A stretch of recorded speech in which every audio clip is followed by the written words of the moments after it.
नमस्कार, आदाब। आपके साथ मैं हूं फ़राज़ और चैनल है our journey with Faraz Fayaz. इस चैनल पर हम बात करते हैं कलाकारों के बारे में, फ़िल्मों के बारे में। आप इतना प्यार दे रहे हैं उसके लिए बहुत शुक्रिया। दोस्तों, आज ज़िक्र करने जा रहे हैं 1963 में एक फ़िल्म आई थी B.R. चोपड़ा साहब की, गुमराह। जी हाँ, यकीनन इस फ़िल्म का नाम लेते ही आपके ज़हन में वो नज़्म आ गई होगी साहिर लुधियानवी साहब की, रवि साहब का संगीत आपको याद आया होगा। चलो एक बार फिर से अजनबी बन जाएं हम दोनों। बात गुमराह की, किस तरह से ये फ़िल्म बनी वो हम करते हैं। कुछ बातें पहले B.R. चोपड़ा साहब के बारे में। हम जानते हैं कि वो कितने कामयाब प्रोड्यूसर डायरेक्टर रहे और उनके छोटे भाई यश चोपड़ा भी। B.R. चोपड़ा साहब लुधियाना में पैदा हुए 1914 में। साहिर साहब और ये लुधियाना ही के थे और इनकी दोस्ती हमेशा रही। यही वजह है कि साहिर साहब ने हमेशा चोपड़ा साहब की फ़िल्मों में गीत लिखे। लाहौर में काम करते थे पहले चोपड़ा साहब, पंचोली स्टूडियो में, और 10 साल तक सिने हेराल्ड के एडिटर रहे। फिर दिल्ली आ गए। दिल्ली में भी फिल्म जर्नलिज़म से जुड़े रहे और फिर रुख किया बॉम्बे का और पहली फ़िल्म बनाई करवट।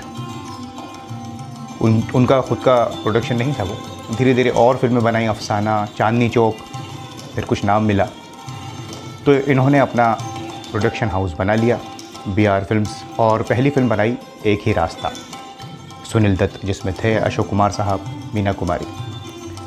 एक ही रास्ता से गाड़ी चल पड़ी। फिर उसके बाद कई फिल्में बनाई, चाहे वो नया दौर हो, साधना, और भी फिल्में बनाई जिनको यश जी ने डायरेक्ट किया, धूल का फूल, धर्मपुत्र, कानून 1960 में, और 1963 में आई गुमराह। बाद में भी आई वक्त, हमराज, आदमी और इंसान। आज जिक्र हम कर रहे हैं गुमराह का।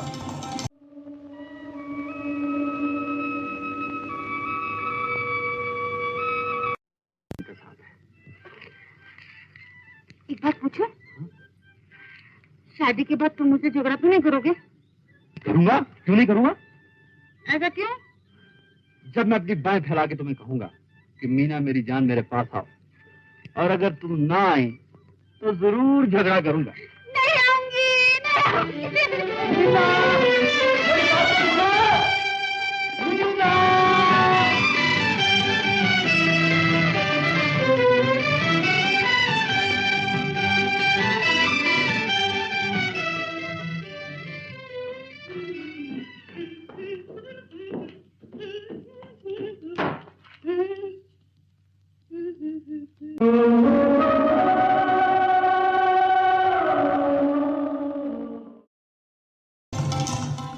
गुमराह की जो कहानी है वो बहुत पहले से, तकरीबन 1953-54 से B.R. चोपड़ा साहब के पास थी।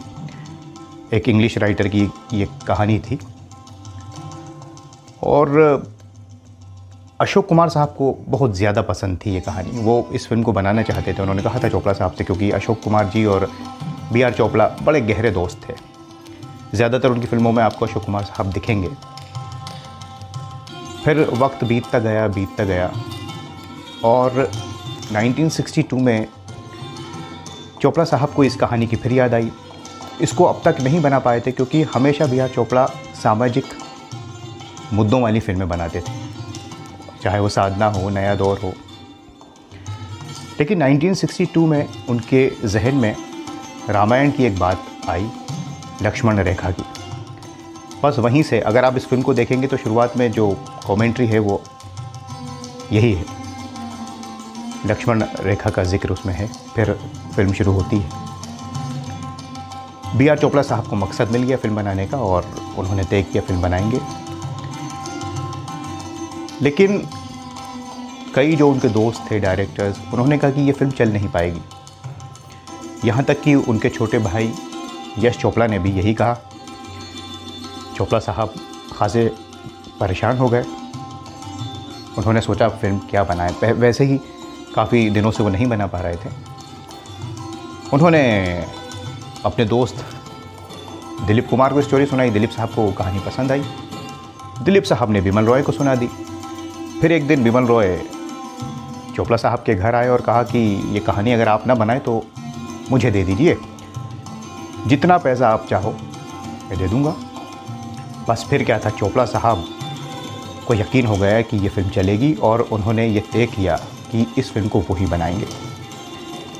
बाद में ये हुआ कि वो इस फिल्म को कलर्ड में बनाना चाहते थे, लेकिन जो डिस्ट्रीब्यूटर्स थे उन्होंने बहुत ज़्यादा हिम्मत उनकी नहीं बढ़ाई, तो ब्लैक एंड वाइट में बनानी पड़ी। अब जब फिल्म की कास्टिंग की बात आई तो बी आर चोपड़ा ने सोचा कि धूल का फूल में राजेंद्र कुमार और माला सिन्हा को लिया है तो उन्हीं को हम फिर से लेते हैं। माला सिन्हा तो आ गई, लेकिन राजेंद्र कुमार ने इनकार कर दिया क्योंकि धूल का फूल में थोड़ा सा नेगेटिव शेड था उनका, और गुमराह में भी उसी तरह का रोल करने के लिए वो तैयार नहीं हुए। खैर फिर और एक्टर से बात की, जॉय मुखर्जी उन दिनों बिज़ी थे अपनी फिल्मों में, वहाँ भी बात नहीं बनी।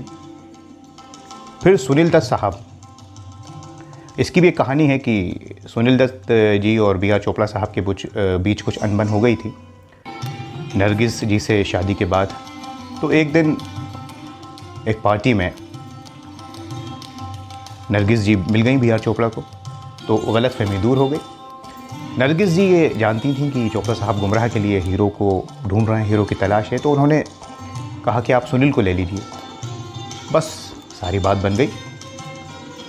सुनील दत्त ऑफिस गए बी आर चोपड़ा के और फिल्म साइन करने से पहले कहा कि आप मुझे 50,000 रुपये दे दीजिए तो मैं ये फ़िल्म अभी साइन कर लेता हूँ। चोपड़ा साहब समझ गए कि सुनील दत्त की माली हालात अभी ठीक नहीं हैं, उनके पास उस ज़माने में बहुत ज़्यादा फिल्म नहीं थी, और बी आर चोपड़ा ने 50,000 का चेक दे दिया और दूसरी भी फिल्म साइन करवा दी अपने दोस्तों की। तो इस तरह से सुनील दत्त साहब वापस अच्छे से इंडस्ट्री में लौट आए और गुमराह में उन्होंने काम किया, और क्या खूब किया ये हम सब जानते हैं।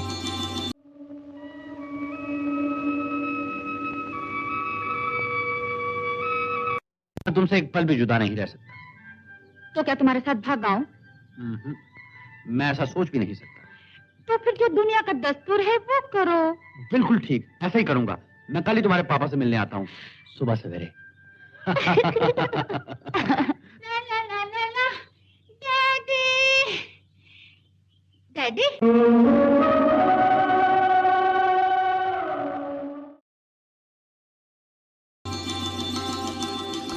और गीत और संगीत तो मैं आपको बता ही चुका हूँ, साहिर साहब का और रवि साहब की जो धुनें थी। एक और इसमें किस्सा ये हुआ कि चोपड़ा साहब फिल्म की जो शूटिंग इंडोर तो की, बॉम्बे में शूटिंग पूरी कर ली, और जो आउटडोर शूटिंग्स हैं फिल्म की वो नैनीताल की हैं। अगर आप फिल्म देखें तो नैनीताल में ये प्लान बना कि अक्टूबर नवंबर में शूटिंग करेंगे ताकि बच्चे भी घूम लें। नैनीताल पहुँचे, शूटिंग शुरू हुई, लेकिन पब्लिक बहुत ज़्यादा, यंगस्टर्स वहाँ पहुँचे और शूटिंग होने नहीं दी। हम सब समझ सकते हैं कि स्टार्स को देखने के लिए अब बड़े परेशान। इसी बीच माला सिन्हा को कुछ कॉलेज के लड़कों ने छेड़ दिया, वो नाराज़ हो गई, लड़ाई हो गई। तय ये हुआ कि किसी दूसरे हिल स्टेशन पर जाएंगे और फिल्म को पूरा करेंगे। तकरीबन ये लोग निकल ही रहे थे। इसी बीच दूसरे दिन कॉलेज के प्रिंसिपल आ गए कमिश्नर साहब के साथ, और प्रिंसिपल ने माफ़ी मांगी बी आर चोपड़ा से, माला सिन्हा से, और कमिश्नर साहब ने ये कहा कि हम अच्छा बंदोबस्त करेंगे आपकी सिक्योरिटी का, आप यहीं शूटिंग कीजिए। तो इस तरह से फिर शूटिंग नैनीताल में हुई, और पहला ही सीन जो आता है वो नैनीताल का, ये बड़ी अच्छी वादियाँ है, गीत भी, ये हवा और इन हवाओं में, और फिर बाद में रेडियो स्टेशन पे भी एक गाना होता है, आप आए तो ख्याले दिल नाशाद आया। तुझको मेरा प्यार पुकारे तो ख्याले दिल नाशाद आया। अजनबी बन गए हम दोनों, आजा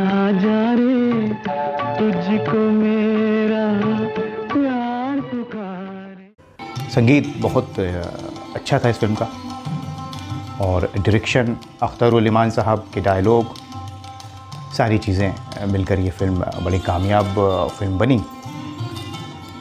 और इस तरह से फिर गुमराह, बाकी हम सब जानते हैं उसकी स्टोरी तो क्या है, वो बताने की ज़रूरत नहीं। अशोक कुमार साहब और सुनील दत्त, माला सिन्हा, शशि कला का बड़ा अहम रोल इस फिल्म में था, नाना पाटेकर। तो ख़ासियत ये रही इस फिल्म की, गीत और संगीत, बी.आर. चोपड़ा का डायरेक्शन, अख्तर उल इमान के डायलॉग, फोटोग्राफी और एक सामाजिक मैसेज जो बी.आर. साहब की फिल्मों में हुआ करता था।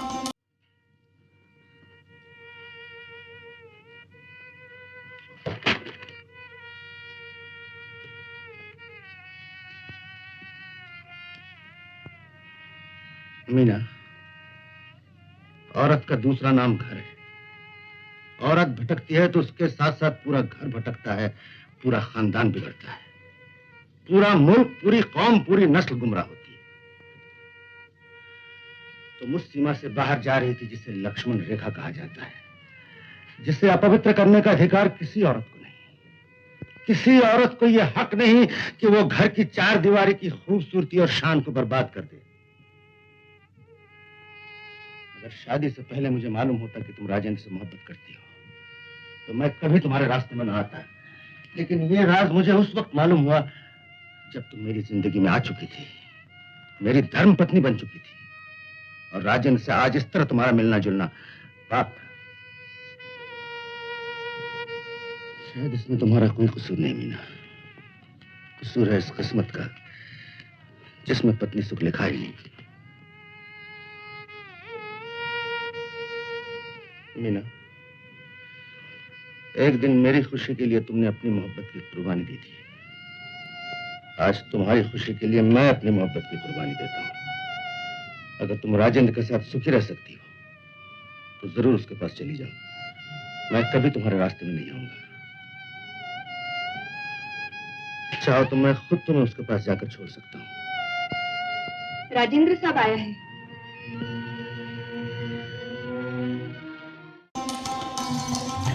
और ये फिल्म खूब चली, कामयाब रही। और साहिर साहब की जो नज़्म जो फिल्म के लिए नहीं लिखी थी, उनकी तलखियाँ जो किताब थी उसके लिए बहुत पहले ही आ चुकी थी उनकी किताब, उसको चोपड़ा साहब ने इस फिल्म में इस्तेमाल किया और महेंद्र कपूर साहब ने इस नज़्म को गाया।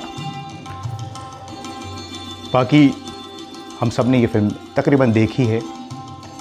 तो ये कुछ बातें थीं गुमराह को लेकर जो मैंने सोचा आपसे शेयर की जाएं। हो सकता है आपको मालूम हो।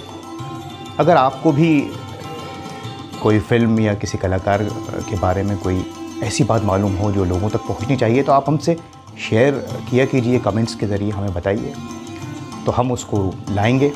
एक दूसरे तक अगर अच्छी इन्फॉर्मेशन पहुँचे तो वो बहुत अच्छी बात है मेरे हिसाब से। और एक बार फिर से आपका बहुत शुक्रिया, धन्यवाद जो आप लोग इतना प्यार दे रहे हैं। और हम कोशिश करेंगे कि अच्छे अच्छे प्रोग्राम्स आपके लिए बनाएं।